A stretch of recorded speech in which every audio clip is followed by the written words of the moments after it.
नमस्कार साथियों, स्वागत है फिर से एक नई वीडियो के अंदर। दोस्तों, हम पढ़ रहे हैं राजस्थान अध्ययन कक्षा 10 की बुक को और उस बुक का नाम है राजस्थान की इतिहास और कला संस्कृति। तो दोस्तों, ये हमारी क्लास चल रही है राजस्थान के इतिहास और कला संस्कृति को लेकर और हम पढ़ रहे हैं राजस्थान अध्ययन कक्षा 10 की बुक। दोस्तों, बड़ी ही अच्छी बुक हैं और बड़ी ही इंपॉर्टेंट बुक हैं और इससे जो हैं अपने लगभग प्रश्न हर एग्ज़ाम के अंदर बनते हैं।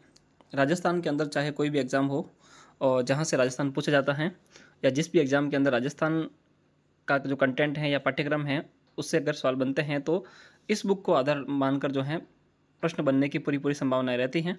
तो सबसे पहले हमें इस बुक को पढ़ना चाहिए, चाहे वो कक्षा 9 की बुक हो, चाहे वो कक्षा 10 की बुक हो, चाहे वो छठी 7वीं 8वीं की बुक हो। इन सारी बुकों को हमें ज़रूर से पढ़ना चाहिए। छठी 7वीं की 8वीं के अंदर लगती है हमारा राजस्थान और इसके अंदर लगती हैं 9वीं 10वीं के अंदर लगती हैं राजस्थान अध्ययन नाम से। तो हम पढ़ रहे हैं दोस्तों कक्षा 10 की बुक, बड़ी ही इंपॉर्टेंट बुक है और इसकी दो क्लासें हमने पहले ले रखी हैं, जिसके अंदर हमने सबसे पहले देखा था राजस्थान का प्रारंभिक इतिहास और दोस्तों उसके बाद में हमने देखा था राजस्थान की प्रमुख सभ्यताओं के बारे में। ठीक है, तो सबसे पहले हमने राजस्थान के प्रारंभिक इतिहास के बारे में देखा और बाद में दोस्तों हमने राजस्थान की प्रमुख सभ्यताओं के बारे में देखा, जिसमें हमने कालीबंगा, बैराट, आहड़ और गणेश्वर आदि जितनी भी सभ्यताएं थी उनके बारे में देखा। और बाद में दोस्तों आज हम पढ़ने जा रहे हैं इस वीडियो के माध्यम से राजस्थान के जनपदों के बारे में। राजस्थान के जितने भी प्रमुख जनपद हुए हैं उनके बारे में आज इस वीडियो के माध्यम से पढ़ेंगे और देखेंगे कि राजस्थान में कौन कौन से जनपद हुए थे। तो दोस्तों वीडियो के एंड तक बने रहना, काफ़ी अच्छा वीडियो है और काफ़ी अच्छी जानकारी इसके अंदर दी हुई है। दोस्तों इस बुक की प्रत्येक लाइन जो है वो आपके लिए इंपॉर्टेंट है, लगभग 150 पेज के आसपास की ये बुक है, आपके लिए बड़ी इंपॉर्टेंट है और इसका हर एक लाइन यानी कि इस बुक की हर एक लाइन आपके लिए इंपॉर्टेंट है क्योंकि यहाँ से लाइन टू लाइन प्रश्न बनते हैं।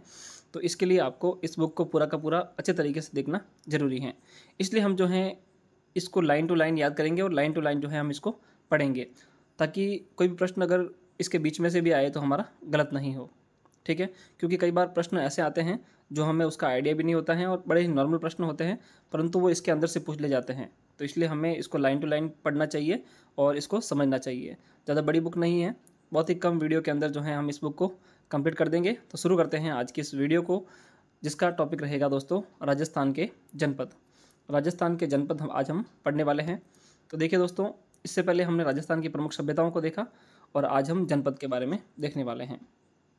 आर्यों के प्रसार के अंतर्गत उसके पश्चात भारत के अन्य भागों की भांति राजस्थान में भी अनेक जनपदों का उदय हुआ, विकास हुआ और पतन हुआ।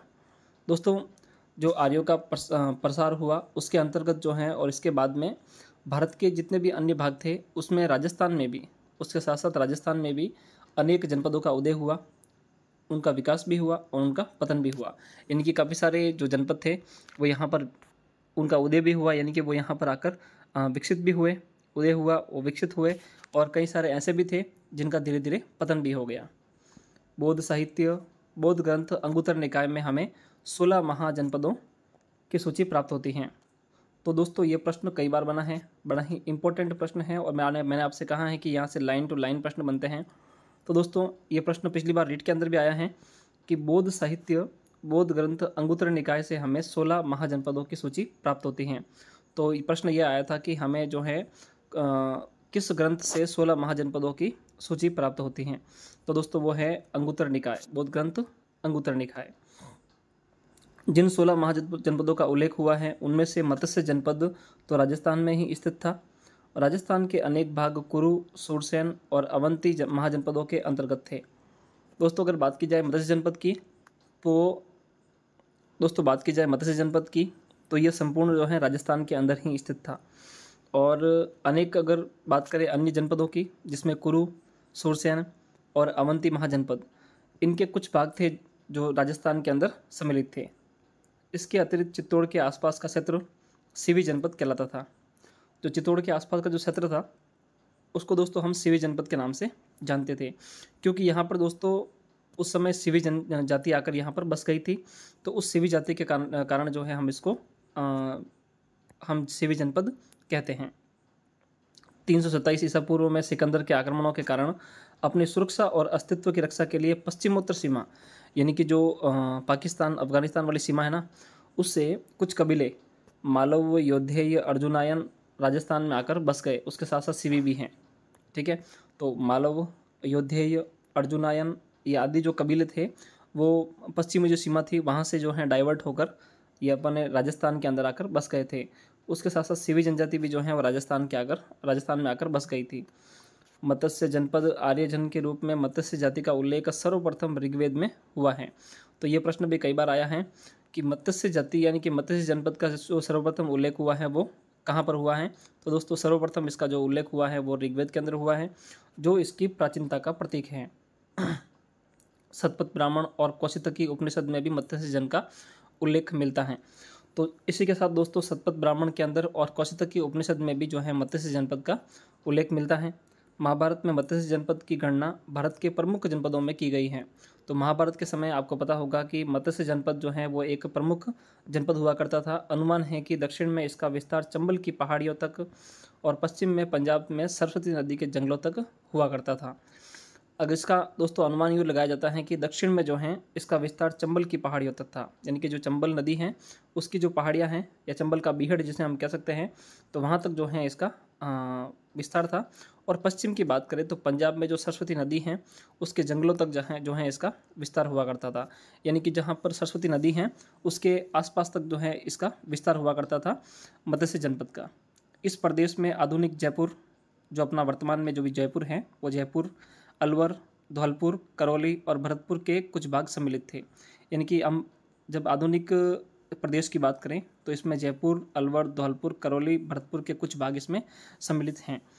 और महाभारत काल में मत्स्य जनपद का शासक विराट था, जिसने जयपुर से 85 किलोमीटर दूर विराटनगर यानी कि बैराट बसाकर उसे मत्स्य जनपद की राजधानी बनाया था। विराट की पुत्री उत्तरा का विवाह अर्जुन के पुत्र अभिमन्यु के साथ हुआ था और इन्हीं का पुत्र परीक्षित कालांतर में पांडवों के राज्य का उत्तराधिकारी बना। तो दोस्तों मत्स्य जनपद का जो शासक था विराट, उसने जयपुर से 85 किलोमीटर दूर विराटनगर जो है बैराट के नाम से बसाया था और उसको उसकी राजधानी बनाया था, यानी मत्स्य जनपद की राजधानी बैराट को बनाया था। विराट की पुत्री उत्तरा का विवाह जो है वो अर्जुन के पुत्र अभिमन्यु के साथ हुआ और इनसे एक पुत्र उत्पन्न हुआ जिसका नाम है परीक्षित, और बाद में वो पांडवों का उत्तराधिकारी बन गया था। क्लियर दोस्तों, यहाँ तक आपको समझ में आ गया होगा। विशेष बातें थी यहाँ पर 16 महाजनपदों की, और जिसकी जानकारी मिलती है दोस्तों हमें अंगुत्तर निकाय से, बौद्ध ग्रंथ अंगुत्तर निकाय से। और जो मत्स्य जनपद हैं वो राजस्थान के अंदर ही स्थित था। इसी के साथ दोस्तों कुछ जनपद थे जो अलग से राजस्थान के अंदर उनके कुछ भाग सम्मिलित हैं। बात करें मत्स्य जनपद की तो इसकी जानकारी हम सबसे पहले मिलती हैं, वो मिलती हैं दोस्तों ऋग्वेद के अंदर, शतपथ ब्राह्मण के अंदर और कौशितकी उपनिषद के अंदर। ठीक है, आगे दोस्तों बात करते हैं। महाभारत काल के पश्चात मत्स्य जनपद के इतिहास के संबंध में अधिक जानकारी नहीं मिलती है, किंतु गोपीनाथ शर्मा का मत है कि महाभारत के बाद कुरु और योद्धेय जनपद निर्बल हो गए और इन शक्तिशाली जनपदों की निर्बलता का लाभ उठाकर मत्स्य राज्य शक्तिशाली हो गया और उसकी राजधानी विराटनगर की समृद्धि में वृद्धि हुई। अब दोस्तों क्या होता है, महाभारत के बाद में कुरु और यादव जो जनपद थे वो मतलब निर्बल हो गए थे, यानी कि उसमें उतनी सामर्थ्य नहीं रही थी, और इसका फ़ायदा उठाकर जो है विराटनगर ने उनको अपने वश में कर लिया या उन पर जो है अपना अधिकार कर लिया था और अपनी जो है उन्होंने शक्ति बढ़ा ली थी। मत्स्य जनपद के निकट आधुनिक अलवर के कुछ भाग में सालो जाति हुआ करती थी। अस्पष्ट सीमा को लेकर इन दोनों में प्राय संघर्ष रहता था। मत्स्य जनपद के निकट ही आधुनिक अलवर के अंदर एक जाति थी साल्व जाति, वो यहाँ पर निवास करती थी। इनकी सीमाओं को लेकर दोनों में जो है अधिकतर संघर्ष हुआ करता था। साल्वों की भांति चेदी जनपद भी मत्स्य जनपद का पड़ोसी था, यानी कि जिस प्रकार से साल्व जो थे वो मत्स्यों के जो पड़ोसी हुआ करते थे, उसी प्रकार चेदी जनपद जो था वो भी मत्स्य जनपद का पड़ोसी हुआ करता था। चूँकि दो पड़ोसी राजनीतिक शक्तियों में प्राय शत्रुता रहती है, अतः चेती और मत्स्य जनपद में भी संघर्ष चलता रहता था। तो दोस्तों आपने देखा होगा कि जब दो संघर्ष या दो राज्य आसपास में होते हैं तो उन दोनों में जो है संघर्ष चलता रहता है, एक दूसरे पर आक्रमण भी करते रहते हैं या अपने अधिकार में जो है उनको लाना चाहते हैं, तो इसको लेकर भी उनके अंदर संघर्ष चलता रहता था। एक अवसर पर चेदी राज्य ने पूर्ण शक्ति के साथ मत्स्य राज्य पर आक्रमण कर मत्स्य जनपद को चेदी जनपद में मिला लिया। एक ऐसा अवसर आया जब चेदी राज्य ने जो है अपनी पूरी शक्ति के साथ में मत्स्य राज्य पर आक्रमण किया और मत्स्य जनपद को चेदी जनपद में मिला लिया। अनुमान है कि मत्स्य जनपद अधिक समय तक चेदी जनपद के अधीन नहीं रहा। कुछ समय बाद ही उसने अपनी स्वतंत्रता पुनः प्राप्त कर ली। पर ऐसा माना जाता है कि मत्स्य जनपद जो है वो एक शक्तिशाली जनपद हुआ करता था, तो वो अधिक समय तक जो है चेदी जनपद के अधीन नहीं रहता है और बाद में वो खुद जो है वापस अपनी स्वतंत्रता प्राप्त कर लेता है। कुछ समय बाद ही मत्स्य जनपद मगध की साम्राज्यवादी नीति का शिकार हो गया। कुछ समय बाद क्या होता है कि मत्स्य जनपद जो है वो मगध की साम्राज्यवादी नीति का शिकार हो जाता है और मगध के सम्राटों ने भारत के अन्य जनपदों की भांति मत्स्य जनपद को भी जीतकर मगध साम्राज्य में मिला लिया। तो मगध के जो सम्राट थे यानी कि चंद्रगुप्त मौर्य वगैरह, उन्होंने जो है भारत के अन्य जनपदों के भांति मत्स्य जनपद को भी जीतकर मगध साम्राज्य के अंदर मिला लिया। मौर्यों के शासनकाल में मगध जनपद मौर्य साम्राज्य के अधीन था, यानी कि मौर्य शासनकाल था उस समय जो है मत्स्य जनपद मौर्य साम्राज्य के अंतर्गत था। मत्स्य जनपद की राजधानी विराटनगर यानी कि बेराट से अशोक के शिलालेख और अन्य मौर्य युगीन अवशेष इस तथ्य की पुष्टि करते हैं। तो स्पष्ट है कि यहाँ पर जो है मौर्यों का राज हुआ करता था। तो यहाँ से अशोक का शिलालेख मिलता है बेराट से और मौर्य युगीन अवशेष यहाँ से प्राप्त होते हैं। ठीक है, तो ये थी दोस्तों जानकारी जनपदों के बारे में, जिसमें हमने जितने भी जनपद थे उनके बारे में देखा कि राजस्थान में कौन कौन से विशेष जनपद थे और उनकी क्या स्थिति यहाँ पर हुआ करती थी। अब दोस्तों बात करते हैं राजपूतों की उत्पत्ति के बारे में। देखिए यहीं से जो है राजवंशों का उदय होता है और राजवंशों की शुरुआत भी यहीं से होती हैं। तो ये बड़ा ही इंपॉर्टेंट टॉपिक है और यहाँ से आपको बड़े ही ध्यान से इसको समझना चाहिए, क्योंकि यहाँ से जो है कई बार प्रश्न बनते हैं और वो जो है अधिकतर गलत हो जाते हैं। तो यहाँ से बने हुए प्रश्न अपने गलत नहीं होने चाहिए। और राजपूतों की उत्पत्ति के संबंध में भी जो है कई प्रश्न बने हैं और अच्छे अच्छे प्रश्न यहाँ से बनते हैं। तो आपको इस टॉपिक को भी अच्छे से देखना चाहिए। और यहाँ से राजवंशों का उदय होता है या राजवंशों की शुरुआत होती है, तो बड़ा ही शानदार टॉपिक है। चलिए इसको भी देखते हैं, राजपूतों की उत्पत्ति। दोस्तों हर्षवर्धन की मृत्यु 647 ईस्वी के बाद भारत की राजनीतिक एकता जो गुप्तों के समय स्थापित हुई थी वह पुनः समाप्त होने लगी। उत्तर भारत में अनेक छोटे छोटे राज्यों की स्थापना हुई। ये राज्य आपस में संघर्षरत थे। अब दोस्तों क्या होता है कि हर्षवर्धन की मृत्यु हो जाती है 647 ईस्वी में और उसके बाद में भारत की राजनीतिक एकता जो गुप्तों के समय स्थापित हुई थी वह पुनः समाप्त होने लग जाती हैं। यानी कि गुप्तों के समय जो है यहाँ पर राजनीतिक एकता स्थापित होती है वह पुनः समाप्त होने लग जाती है। यानी कि पूरा का पूरा यहाँ पर गुप्त साम्राज्य का राज हुआ करता था भारत के अंदर। फिर दोस्तों क्या होता है कि उत्तर भारत में अनेक छोटे छोटे राज्य जो हैं वो स्थापित होने लगते हैं। ये राज्य आपस में संघर्षरत थे, यानी कि ये राज्य जो थे वो आपस में संघर्षरत हुआ करते थे। कोई राज्य किसी पर आक्रमण करता, कोई राज्य किसी को अपने अधिकार में लेना चाहता। इस प्रकार से यहाँ पर जो आपसी राज्य थे वो संघर्षरत हुआ करते थे। इन संघर्षों के परिणाम स्वरूप नए राजवंश उभरे, वे राजपूत राजवंश कहलाए। तो इन्हीं जो संघर्षों के कारण कुछ राजवंश नए उभरे, उन्हें जो है राजपूत राजवंश कहा जाता है। इन नवीन राजवंशों का महत्व इस तथ्य से पुष्ट होता है कि भारत का पूर्व मध्यकालीन इतिहास इन राजपूत राजवंशों का ही है, इसलिए इस काल को राजपूत काल कहा जाता है। और इसका जो महत्व इस तथ्य से पुष्ट होता है कि भारत का जो पूर्व मध्यकालीन इतिहास है ना, जो पुराना मध्यकाल का इतिहास है, वो राजपूत राजवंशों का ही इतिहास रहा है। इसलिए इस काल को दोस्तों हम राजपूत काल भी कहते हैं। तो प्रश्न ये भी बन सकता है कि राजपूत काल किस काल को कहा जाता है, तो ऐसा भी पूछा जाता है कि उत्तर मध्यकाल को या पूर्व मध्यकाल को। ठीक है, तो इस प्रकार से प्रश्न बन सकता है। तो ये भी आपको याद रखना है कि पूर्व मध्यकाल का जो इतिहास रहा है वो राजपूतों का इतिहास रहा है, तो इसलिए इसको राजपूत काल भी हम कहते हैं।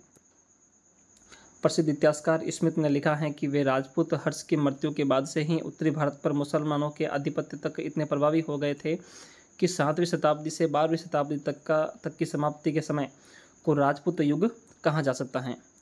तो स्मिथ ने लिखा है कि 7वीं शताब्दी से लगाकर 12वीं शताब्दी तक का जो समय है वो राजपूत युग, इसको राजपूत युग हम कह सकते हैं। अब दोस्तों प्रश्न बनता है कि राजपूत थे कौन। ठीक है, राजपूत कौन थे, तो इस प्रश्न के बारे में भी देख लेते हैं कि राजपूत कौन थे। यह प्रश्न आज भी उलझा हुआ है। विद्वानों ने इस विषय में अनेक मत प्रतिपादित किए हैं, किंतु कोई भी मत ऐसा नहीं है जो पूरी तरह सर्वमान्य हो।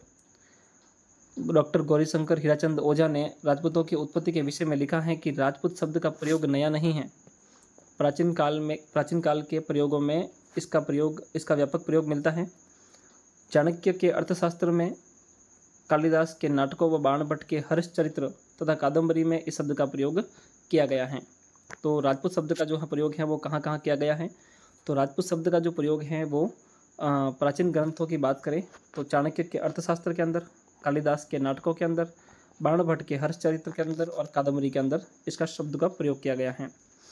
चीनी यात्री हैंसांग ने भी हर्षवर्धन के समय यहाँ पर आया था, राजाओं को कहीं क्षत्रिय और कहीं राजपूत लिखा है।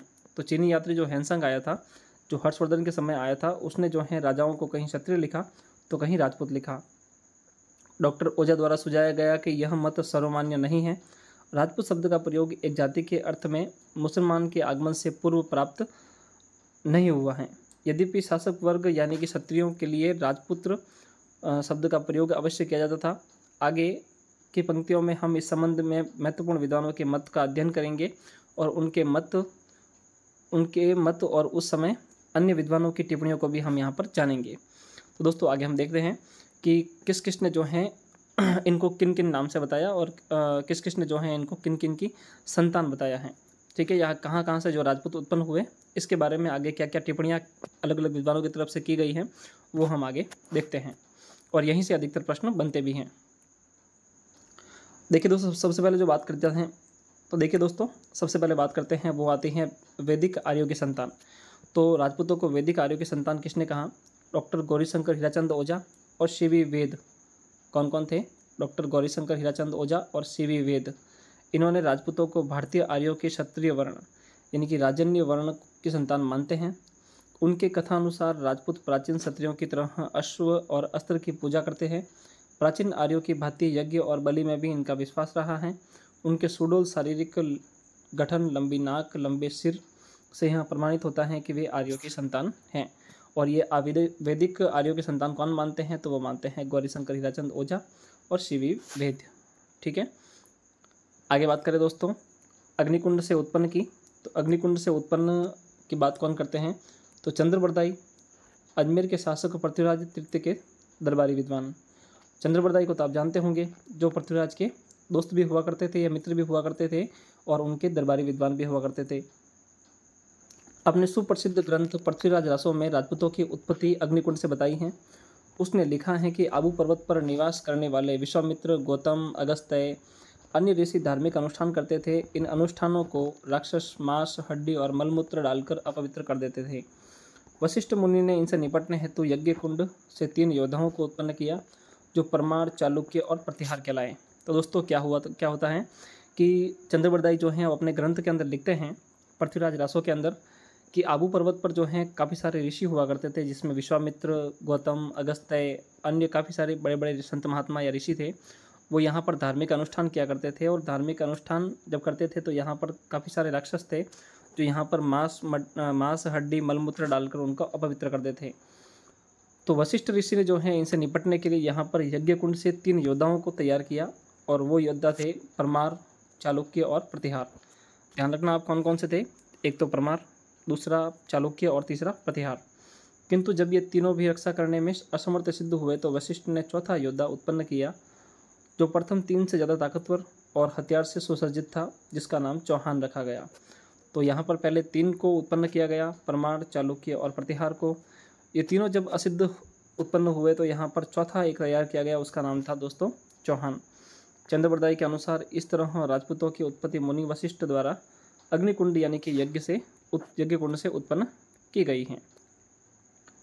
यद्यपि आज के वैज्ञानिक युग में इस कथा को स्वीकार नहीं किया जा सकता, किंतु इस कथा में अंतर्निहित संकेतों को विद्वानों ने समझने का प्रयास किया है।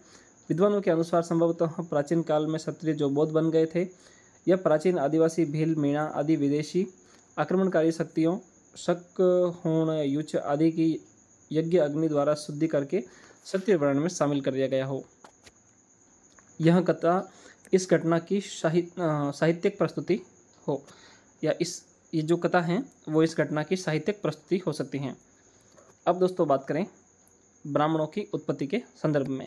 ब्राह्मणों से जो है इसकी उत्पत्ति कौन मानते हैं, यानी कि राजपूतों की जो उत्पत्ति है वो ब्राह्मणों से कौन मानते हैं, तो इसके बारे में बात करते हैं।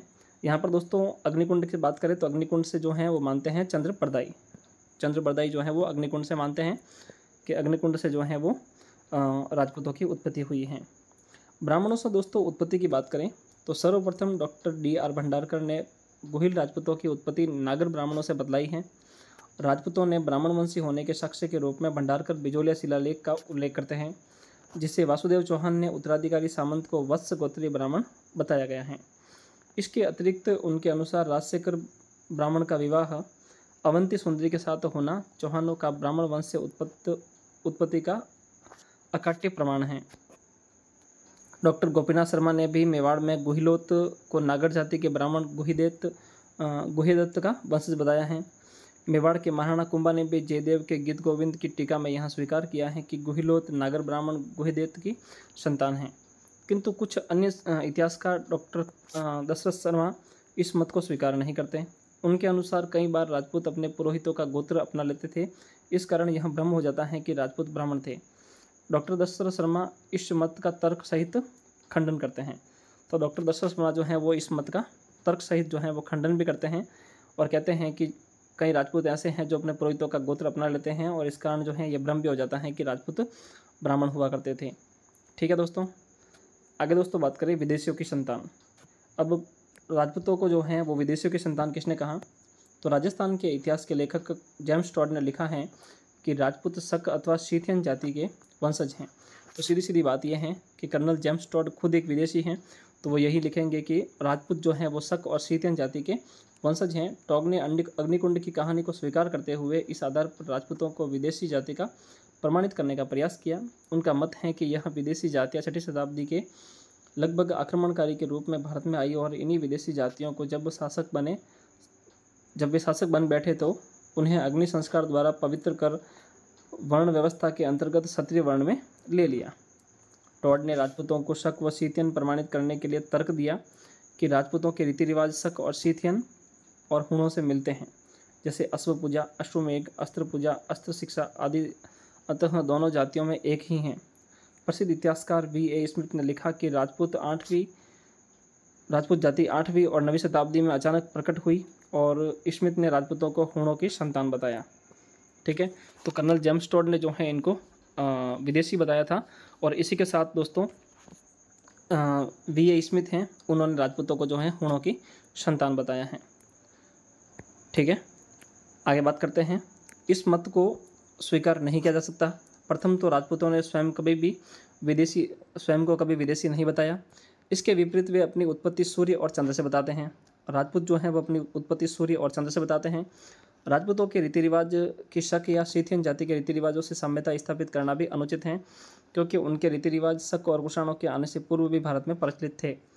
सूर्य की पूजा भारत में वैदिक काल से ही प्रचलित थी। अश्वमेघ यज्ञ भी यहाँ से पहले से ज्ञात था, जैसे कि महाकाव्यों के साक्ष्य से प्रमाणित होता है। उपयुक्त समस्त विवरण से स्पष्ट है कि राजपूतों की उत्पत्ति के संबंध में विद्वानों के बीच मतभेद हैं। ऐसी परिस्थिति में अधिकांश विद्वान राजपूतों को भारतीय आर्यों के वंशज स्वीकार करते हैं, जिसमें विदेशी रक्त भी सम्मिलित हैं। यह भी स्थापित सत्य है कि जो विदेशी जातियां भारत में आई और स्थायी रूप से यहाँ निवास करने लगी, उन्हें भारतीय सभ्यता और संस्कृति को अपना लिया। हिंदू समाज ने उन्हें स्वयं में समाहित कर लिया। डॉक्टर कानूनगो ने ठीक ही लिखा है कि अग्निकुंड की कहानी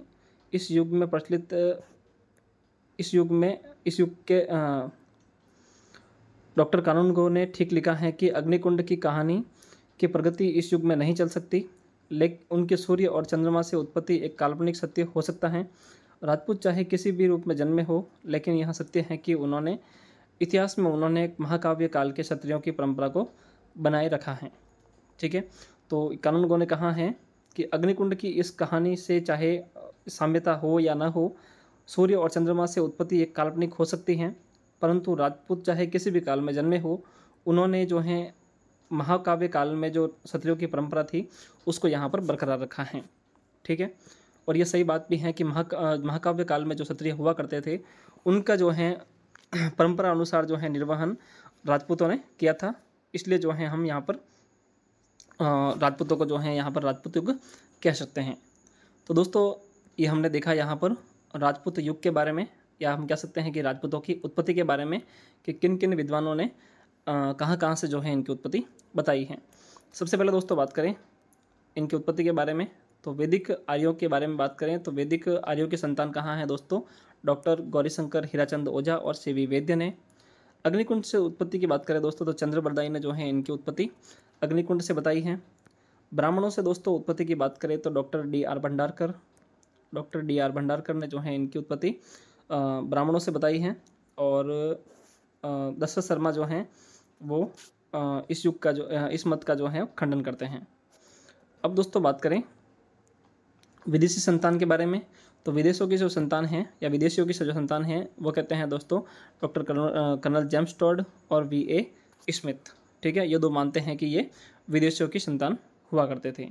ठीक है दोस्तों, तो हमने देखा यहाँ पर राजस्थान के प्रमुख जनपद के बारे में और राजपूतों की उत्पत्ति के बारे में। यहीं से जो है आगे राजवंशों का उदय होता है और एक एक करके हम आगे और राजवंशों को पढ़ने वाले हैं।